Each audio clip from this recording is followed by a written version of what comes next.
We've all watched a speaker, trainer, or coach present and said, wow, I wish I could speak, train, or coach like that. Well, today I'm going to let you in on 5 ways to take your presentation from dull to dazzling. Let me ask you, have you ever seen a presenter whose speech or presentation didn't have anything to do with anything? Or have you ever presented and clammed up, just a deer in the headlights look when you're standing in front of people? Or have you ever experienced instant memory loss after rehearsing and memorizing your presentation 1,000 times? Or have you ever lost focus and began to stumble and say, a lot, and just plain ramble on and on? Well, you're not alone, and it's not your fault. Many people have not been trained on how to do presentations. So today, I'm going to take you through 5 killer presentation strategies, because you want to be an effective and influential presenter. You're going to use your body language and visual cues with the aid of props. I'm going to teach you how to tailor your presentation to the audience on the fly. And this is going to build your self-confidence, help you get much needed feedback from the audience, and much, much more. My name is Barbara H. Smith, and I am known as the Masterful Presenter. And I have come to help you overcome your presentation challenges. We touch on how effectively to respond to questions, the art of storytelling using vivid language to engage your audience, and we talk about everything in between. So if you're ready, let's get started. Number 1, know your audience. I know you've heard it before in marketing terms and marketing circles, but you have to know who you're speaking to. And yes, it's true, but I really mean get to know them. I know we're in this whole social distancing thing right now, but it's going to end at some point, and you're going to be on stage again. Since it's not going to last forever, we got to get back to the business at hand, getting back on stage. You've got to know how to connect to your audience, your live audience. So let's start preparing right now. Here's what I mean by knowing your audience. Great speakers always know that timing is everything. So show up early. What do I mean by early? 45 minutes to an hour early. I've done this many times before, and it has serious advantages. One time, I was at a venue, and they are always doing things at the last minute to prepare for the event. And the speaker is usually the last one they expect to show up early. Even more shocking is when the speaker is willing to pitch in and help with last-minute preparations. Once, I helped with the registration table. The event was short-staffed. They didn't have enough people to cover it, so I offered to pitch in. I gained the rapport of the people working the event, and the extra added bonus I got was to talk to the participants coming in before the presentation started. I was able to ask them questions. What were they expecting to learn from the event? Did they know the presenter? And I listened intently to the responses and incorporated those responses into my presentation on the fly. Imagine their expectations soared when they believed that I knew them. Now, I'm the presenter. At this point, they feel like they know me, trust me, and even like me, even before the event started. So that's number 1. Get to know your audience. Number 2, start your presentation with a story. People absolutely love stories. but pick a story that is related to your presentation content. For example, if your presentation is teaching about how to find your purpose and passion in life, start with a story that's related to that content that you've discovered and how you yourself discovered your personal passion and purpose.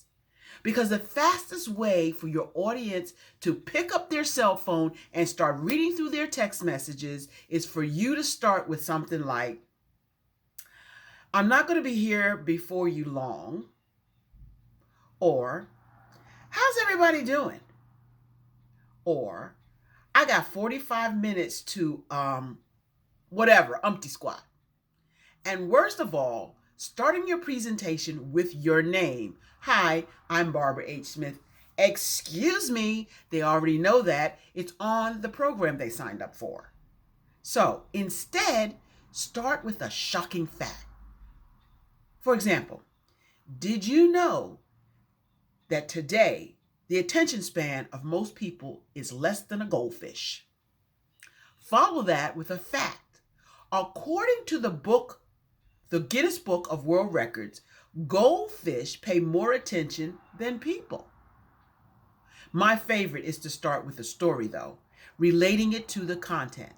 In this case, the topic we're going to use is how to find your passion and purpose. Right after I've given my title, right after I'm being introduced, I'm going to go right into storytelling. Right in. No extra words, no extra fluff, no hemming, no hawing, just this. I think I was 7 years old or 8 maybe when I was supposed to know what I was going to do with my life. People always ask children, what are you supposed to do? Well, as a girl, I don't know if you noticed that or not, I wasn't supposed to like cars. I was supposed to like dolls. I never liked dolls. I still don't like dolls. As a matter of fact, I used to pop their little heads off and use them for batting practice. Just saying. I wasn't supposed to like cars or trucks, but I do, and I did. I love cars, all kinds. So much so that when I was 15, my dad, who bought and sold cars in his business, bought me a 1968 Plymouth Barracuda with a Hemi engine, hatchback. It was hot. It was red. It had 550 pounds of torque. That baby was on fire. And as I was driving around my car, I was the talk of the town. Its previous owner used to race it, and now I owned it, which made me a 15-year-old race car driver. Right there. Pause. Right there. Right there, I have all the men in the room drooling, and the women wondering, what the heck is she talking about? I have the best story when it comes to getting people's attention. But when it comes together with your title, it helps all the more. Number 3, now we're going to continue with our story, and I say something like this, bringing in the props. I have that car still. Would you like to see my 1968 Plymouth Barracuda hatchback? Here she is. And the audience, of course, erupts in laughter. Here is the tiny replica that I'm holding of my 1968 Plymouth Barracuda.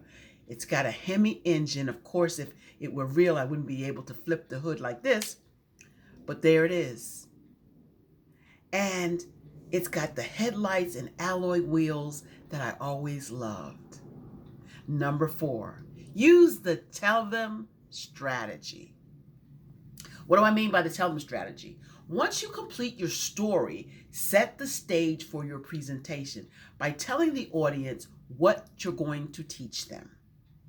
Using our Discover Your Passion context, you're going to tell them what they're going to learn. So in other words, today we're going to discover how to discover your passion and purpose. So you're telling them what the training content is about to be about. Again, here's why you want to tell them that. Knowing your purpose is important. It takes them right into your content. Your presentation content is now completed. You take them into the presentation content, you tell them the story, and now you remember the steps. Step 1 is for you to tell them what you're going to tell them. Step 2 is to tell them. That's your presentation content. And then step 3 is to tell them what you told them. So step 1, tell them what you're going to tell them.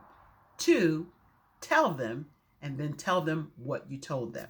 So now it goes like this. I just taught you how to find your purpose and passion, and now it's up to you. What are you going to do with your newly found discovery? Which brings us to the final way to take your presentation from dull to dazzling. And that, my friends, is the close. I used to have a real big struggle with the close. I didn't know how important it was to close properly because most people remember the last 5 minutes of what you said to them last. It needs to be colorful, interesting, have stories, and deep content. Audience's attention is very small, so you need to use theatrics and humor. But I still, even with all of that, struggled with the close.